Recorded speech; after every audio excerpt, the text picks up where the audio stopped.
ಕ್ಷೇತ್ರಕ್ಕೆ ಹೆಜ್ಜೆಯನ್ನು ಇಟ್ಟು ಮತ್ತೆ ನಾನು ಒಂದು ಶಾಸಕನಾಗಿ ಮತ್ತೆ ಈ ಒಂದು ಕಾರ್ಯಕ್ರಮದಲ್ಲಿ ಪಾಲ್ಗೊಂಡಿದ್ದು ಅಂತಂದ್ರೆ ನಿಜವಾಗ್ಲೂ ಕೂಡ ಆ ಶ್ರೀಕೃಷ್ಣನ ಆಶೀರ್ವಾದ ಮತ್ತು ಮುತ್ತಿಗೆ ಶ್ರೀಗಳ ಜೊತೆಯಲ್ಲಿ ಯಾವುದೋ ಒಂದು ನನ್ನ ಪೂರ್ವ ಜನ್ಮದ ಅವಿನಾಭಾವ ಸಂಬಂಧ ಅಂತೇಳಿ ನಾನು ಭಾವಿಸ್ತಾ ಇದ್ದೀನಿ ಬಂಧುಗಳೇ.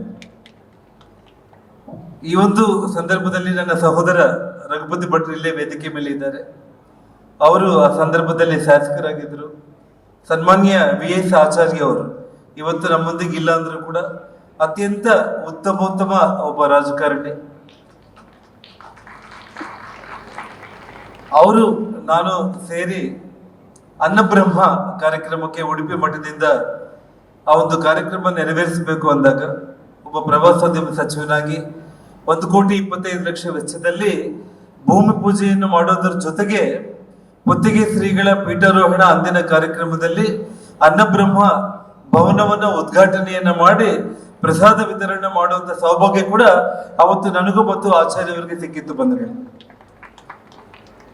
ಬಹಳಷ್ಟು ಕಾರ್ಯಕ್ರಮಗಳನ್ನ ಉಡುಪಿ ನಗರದ ಬಗ್ಗೆ ನನಗೆ ಸಾಕಷ್ಟು ಕನಸುಗಳು ಕೂಡ ಇತ್ತು. ನನಗೆ ಇಲ್ಲೇನು ನಮ್ಮ ಸೈಂಟ್ ಮೇರೀಸ್ ಬೀಚ್ ಅನ್ನ ಶ್ರೀಕೃಷ್ಣ ದ್ವೀಪ ಅನ್ನುವಂತ ಹೆಸರನ್ನ ಇಡುವುದ್ರ ಮೂಲಕ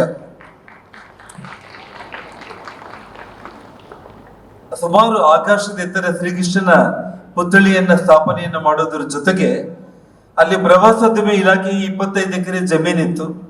ಅದರಲ್ಲಿ ಗೋಶಾಲೆಗಳು ಮತ್ತು ಪ್ರವಾಸೋದ್ಯಮ ಇಲಾಖೆಯಿಂದ ಅತಿಥಿಗಳಿಗೆ ಉಳ್ಕೊಳ್ಳೋದಕ್ಕೆ ಭವನಗಳು ಮತ್ತು ಅತ್ಯಂತ ಆಧುನಿಕ ಬೋಟಿಂಗ್ ವ್ಯವಸ್ಥೆಯನ್ನ ಮಾಡುವಂತ ಕನಸಿತ್ತು. ಆದ್ರೆ ನನ್ನ ಒಂದು ಕೆಟ್ಟ ಗಳಿಗೆಗಳು ಆ ಸಂದರ್ಭದಲ್ಲಿ ಕೆಟ್ಟ ಸಮಯಕ್ಕೆ ಅದ್ಯಾವುದನ್ನು ಕೂಡ ಮಾಡೋದಕ್ಕೆ ಆಗ್ಲಿಲ್ಲ. ಇಂದಿನ ಸರ್ಕಾರ ಆದ್ರೂ ಕೂಡ ಅದಕ್ಕೆ ಕೈ ಹಾಕುತ್ತೆ ಇಲ್ಲೋ ಗೊತ್ತಿಲ್ಲ.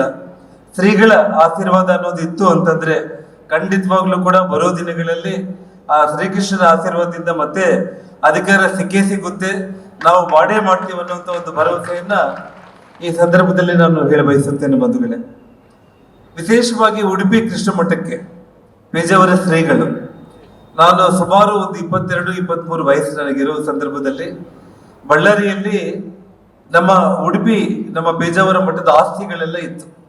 ಅದನ್ನ ಕೆಲವೊಬ್ಬರೆಲ್ಲರೂ ಕೂಡ ಆಕ್ರಮಣ ಮಾಡ್ಕೊಂಡಿದ್ರು. ಆ ಆಕ್ರಮಣ ಮಾಡ್ಕೊಂಡಿರುವಂತ ಆಸ್ತಿಗಳನ್ನ ಬಿಡಿಸಿ ಮಠಕ್ಕೆ ಕೊಡಿಸೋದ್ರ ಜೊತೆಗೆ ಇವತ್ತು ಬಳ್ಳಾರಿಯಲ್ಲಿ ಶಾರದಾ ವಿದ್ಯಾಪೀಠವನ್ನ ಪೇಜಾವರ ಶ್ರೀಗಳು ಸ್ಥಾಪನೆ ಮಾಡೋದ್ರ ಜೊತೆಗೆ ಇವತ್ತು ಬಳ್ಳಾರಿಯಲ್ಲಿ ಅತ್ಯಂತ ಉತ್ತಮವಾದ ಒಂದು ವಿದ್ಯಾಪೀಠ ಅಂದ್ರೆ ಅದು ನಮ್ಮ ಪೇಜಾವರ ಶ್ರೀಗಳ ಒಂದು ವಿದ್ಯಾಪೀಠ ಅಂತ ಹೇಳಿ ನಾನು ಹೇಳ ಬಯಸ್ತಾ ಇದ್ದೀನಿ ಬಂಧುಗಳೇ.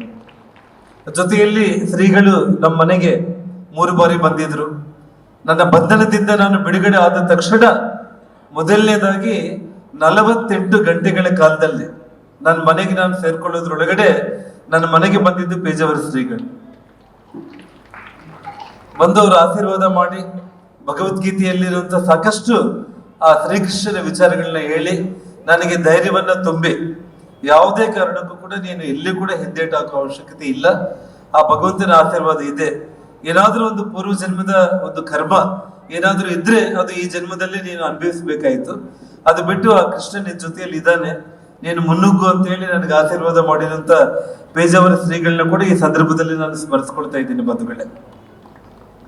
ಜೊತೆಗೆ ಬರುವಂತ ದಿನಗಳಲ್ಲಿ ಇವತ್ತೇನು ದೇಶ ವಿದೇಶಗಳಲ್ಲಿ ಆ ಶ್ರೀಕೃಷ್ಣನ ಇವತ್ತು ಕೃಷ್ಣ ಬಂದೇ ಜಗದ್ಗುರು ಅಂತೇಳಿ ನಾವೇನು ಹೇಳ್ತೀವೋ ಆ ಒಂದು ರೀತಿಯಲ್ಲಿ ನಮ್ಮ ಪುತ್ತಿಗೆ ಶ್ರೀಗಳು ದೇಶ ವಿದೇಶಗಳಲ್ಲೂ ಕೂಡ ಚರ್ಚೆಗಳನ್ನ ಅವರು ತಗೊಳ್ಳೋದ್ರ ಮೂಲಕ ಅಲ್ಲಿ ಕೃಷ್ಣ ಮಠಗಳನ್ನ ಸ್ಥಾಪನೆ ಮಾಡಿ ಇವತ್ತು ವೇದಿಕೆ ಮೇಲೆ ದೇಶ ವಿದೇಶಗಳ ಪ್ರತಿನಿಧಿಗಳನ್ನ ಈ ವೇದಿಕೆಗೆ ಆಹ್ವಾನಿಸಿ ಎಲ್ಲ ರಂಗದ ಪ್ರಮುಖರನ್ನು ಕೂಡ ಅವರು ಆಹ್ವಾನಿಸಿ ಸನ್ಮಾನಿಸಿದ್ದಾರೆ ಅಂತಂದ್ರೆ ಇವತ್ತು ಬರುವಂತ ದಿನಗಳಲ್ಲಿ ಇಡೀ ವಿಶ್ವವೇ ನನ್ನ ಹಿರಿಯ ನ್ಯೂಸ್ ಫಸ್ಟ್ ನಿರ್ಭೀತಿಯಿಂದ ನಿಮ್ಮ ಪರವಾಗಿ.